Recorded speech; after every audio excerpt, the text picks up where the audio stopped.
বন্ধুরা, অনুরাগের ছোঁয়ার আজকের পর্বে দেখা যাবে দীপা জিজ্ঞাসা করে, আচ্ছা, ওনার স্ত্রী তো বুঝলাম যে কেউ হয়তো সেজে আসতে পারে, তবে ওনার সাথে যে মেয়েটি এসেছিল তাকে কি আমার মতন দেখতে, মানে কি আমার মতন গায়ের রং?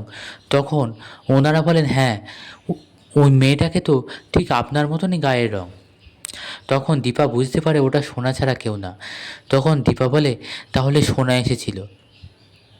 সোনা তবে সূর্যকে নিয়ে কোথায় গেল?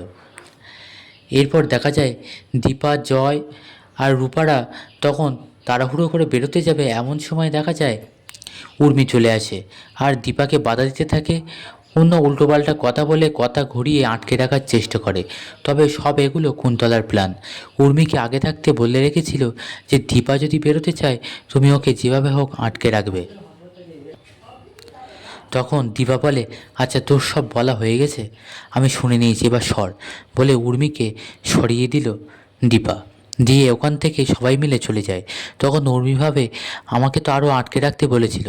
এরপর দিদি দিদি করে ডাকে, দীপার কথা শুনে না বাইরে বেরিয়ে পড়ে। এরপরে দেখা যায় বাইরে বেরিয়ে অবিনাশকে ফোন করে। এরপর অবিনাশও চলে আসে। আর তখন অবিনাশ বলে, আপনি যে গাড়ির কথা বলেছিলেন আমি সেটা সিসি ক্যামেরায় দেখেছি, ওই গাড়িটা এয়ারপোর্টের দিকে গেছে। এদিকে দেখা যায় দীপা তার আগে সোনাকে ফোন করে। তবে সোনা ফোনটা সুইচ অফ বললেও তবে সেটা মারাঠি ভাষায় কথা বলে। দীপা বুঝে যায় তাহলে ও নিশ্চয়ই মুম্বাই শহরে গিয়েছে। তখন অবিনাশও বলে, আমারও মনে হয় মুম্বাই গিয়েছে। তখন দীপা বলে, তাহলে আমরা দেরি করছি কেন, নেক্সট ফ্লাইট কটায়, চলো আমরা এখনই বেরিয়ে পড়ি। তখন রূপা আর কৃষ্ণ যেতে চাইলে দীপা আটকায়, বলে, না, তোরা সেনগুপ্ত বাড়ি যা, ওখানে লাবণ্য একা আছে। এদিকে দেখা যায় সোনা পৌঁছে যায় এয়ারপোর্টে, মানে মুম্বাইতে। তারপরে কুন্তলাকে ফোন করে। কুন্তলা বলে, পৌঁছে গেছো?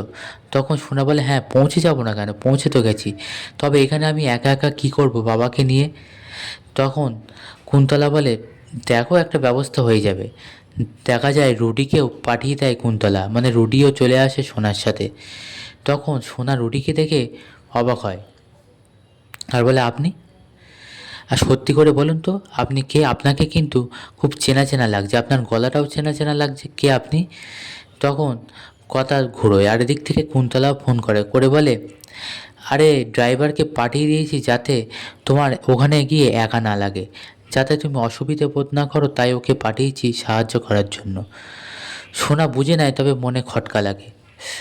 এদিকে দেখা যায় রূপা আর কৃষ্ণ সেনগুপ্ত বাড়ি পৌঁছেই দেখে যে লাবণ্যকে নিয়ে উর্মি বার করে দিচ্ছে লাবণ্যকে। তখন আটকায় রূপা আর বলে, কাকিয়া, তুমি এটা কী করছো একটুখানি একটা বাচ্চার সাথে? এরপর উর্মি বলে, তুই কতদিন আটকাবি আমাকে, তুই কে আটকানোর? তখন রূপা বলে, আমি কে তুমি সেটা ভালো করেই জানো, আর আমার অধিকারটাও ভালো করে জানো। তখন উর্মি বলে, তুই কতদিন আটকাবি, একদিন, দুদিন, 3 দিন, 4 দিন? এরপরে উর্মি ভিতরে চলে যায়। এদিকে দেখা যায় জয় বাড়ি ফেরে। তখন জয়কে সবটা বলে আর কৃষ্ণ বলে, কাকাই, রূপা মুম্বাই যেতে চাইছে মায়ের কাছে, তবে লাবণ্যরও এখানেও থাকা উচিত। তখন জয় বলে, তোমরা চিন্তা করো না, আমি লাবণ্যকে আগলে রাখবো। এরপর দেখা যায় যে কৃষ্ণ আর রূপাও বেরিয়ে পড়ে মুম্বাইতে। ওদিকে ওদিকে দেখা যায় রাস্তায় প্রচণ্ড ভিড় ভিড় থাকায় গাড়ি থামিয়ে দেয় রুডি আর বাইরে নামে। ওদিক থেকে সোনাও বলে, কী হলো, গাড়ি থামালেন কেন? আমার তো রেস্ট নিতে হবে। তখন রুডি বলে, হ্যাঁ, অবশ্যই, ভিড় তো, সামনে পুজো, সেই জন্যই। তখন সোনার আবারও সন্দেহ হয়, তবে কিছু বলতে পারে না। এরপর রুডি ফোন করে কুন্তলাকে, বলে, মম, এবার সময় এসেছে, এবার ঘোল পাল্টাতেই হবে, যাতে তোমার ড্রাইভার আর তোমার ওপর যাতে কোনো দাগ না লাগে। এবার আসল রূপে ফিরতে হবে। এরপর দেখা যায় রুডি একে একে মাথা থেকে, মানে ফেক চুল বা সমস্ত ছদ্মবেশ কাটিয়ে নতুন রূপে ফিরে আসে। এরপর দেখা যায় দীপারাও পৌঁছে যায় শহরে। তখন একটা মন্দিরে সোনার সাথে দীপার এবার দেখা হয়ে যাবে। এদিকে পিছনে থাকবে রুডিও। কী হতে চলেছে আগামী পর্বে জানতে চোখ রাখুন আমাদের চ্যানেলে।